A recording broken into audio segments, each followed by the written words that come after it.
Welkom naar een korte antwoord van de grote vraag. En de vraag van vandaag is, kan een christ zijn Radunk verlieren?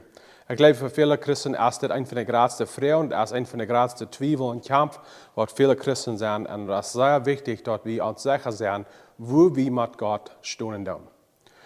Uiteindelijk, we worden door genade, wils we geloven, geraad. En de onderweg te zijn, we worden door God zijn genade, dat als Gottes geschenk door genade, wodurch we geraad worden, en we nemen dat aan door geloven en vertrouwen. Dit meint dan, dat we kan niet onze Seiligkeit oder onze Radung verlieren durch Singen. We zijn niet geraad durch abhören met zinnen, en krachtzinnig kunnen we ook niet onze Radung verlieren durch mehr Singen. En we zijn ook niet geraad durch onze gute Werken. So, wenn wir würden abhören mit gute Werken tun, ist nicht, dass wir unsere Radung können verlieren durch abhören mit gute Werken tun. Die Bibel lehrt uns, dass unsere Radung ist sicher bei Gott. In 1. Petrus Kapitel 1, 4 und 5 sagt, das ist das für unsere Radung. Und zu ein aufgeht, der nicht verkommen, vergonnen oder verwaken wird, dort für uns in Himmel bewahrt wird. Was Petrus hier sagen wird, ist, dass unsere Aufgabe, unsere Radung kann nicht verkommen. Warum nicht? Der wird bewahrt im Himmel für uns. So der ist ganz sicher im Himmel, der wird im Himmel nicht verdorben. Und warum ist der sicher im Himmel? Weil Gott erst da wird bewahren wird. Er sagt wieder in 5, und Gott in seiner Allmacht wird du nur sein, dass je durch sicher ankommen worden und dort Heil kriegen, willst je an Jesus glauben. Dat Heil soll in der letzten Tag offenbar werden. Was Petrus hier sagen wird, ist, dass Gott wird uns bewahren. Er wird sicher merken, dass wir dahin kommen wollen. So wer in Christus ist, kann sich sicher sein, dass er wird dahin kommen, dort wird Gott am Versprechen haben.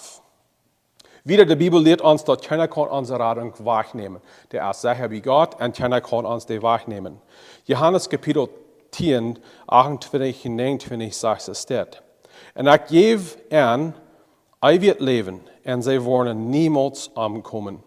Und keiner kann die uit meine Hände retten. Mein Vater, der mich gegeben hat, ist größer als alles. Und keiner kann meinen Vater, der uit die Hände retten. Das meint dann, dass Sodkon kann unsere Radung nicht wahrnehmen. Das meint, dass unsere Kirche kann unsere Radung nicht wahrnehmen. Das meint, dass ohne Menschen kann uns die Radung nicht wahrstellen. Keiner kann uns die Radung wahrnehmen. Und das meint dann, dass was Menschen von uns sagen tun, ist nicht so wichtig, als was Gott uns versprechen wird durch Jesus Christus. So die Bibel lehrt uns, wir können unsere Radung nicht verlieren, können wir unsere Radung zurückgeben oder auf sein. Und ja, ich glaube, die Bibel lehrt, dass wir das tun. Hebräer Kapitel 3, der 12. Vers, sagt es dort. Seid jünd fair, Brüder, dass keiner von jünd in Beiset und nicht glauben jünd hart haft, dass von dem lebenden Gott aufkommt. So er redet hier von so einer, wie Gott kennen wird, und hart merken und dann von Gott aufkommen.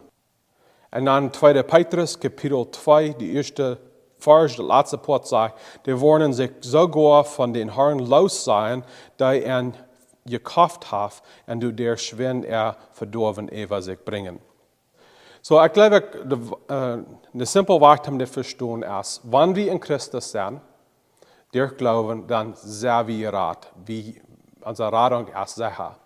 Und wir wollen das niemals verlieren, wenn wir in Christus sind.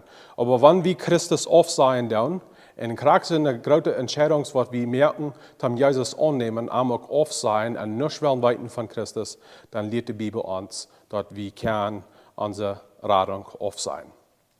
Ich will von dir uns reißen, dass wer in Christus ist, hat dort ewig leben, und sie können dort sicher sein, sie wollen dort niemals verlieren. Dankeschön von dir, mit mir mitmerken. Ich hoffe, ihr habt einen guten Tag. Gottes Sien.